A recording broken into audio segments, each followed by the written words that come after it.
அத்தியாயம் 73. அல்-முஜம்மில், போர்வை போர்த்தியவர். அளவற்ற அருளாளன், நிகரற்ற அன்புடையோன் அல்லாஹுவின் திருப்பெயரால் ஓதுகிறேன். போர்வை போர்த்தி கொண்டிருப்பவரே, இரவில் தொழுவதற்காக எழுவீராக, சொற்ப நேரம் தவிர.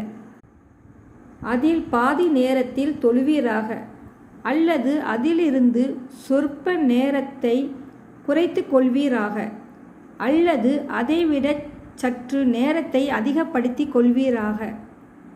இரவு தொழுகையான அதில் குர்ஆனை நன்கு தீர்த்தமாக நிறுத்தி ஓதுவீராக. நிச்சயமாக நாம் அடுத்து பலுவான வாக்கை மீது போடுவோம், வஹியின் மூலம் அறிவிப்போம். நிச்சயமாக இரவில் வணக்கத்தை நிறைவேற்ற எழுவதானது அதுவே மனமும் நாவும் ஒன்றிணைந்திருக்க மிக்க உறுதியானது.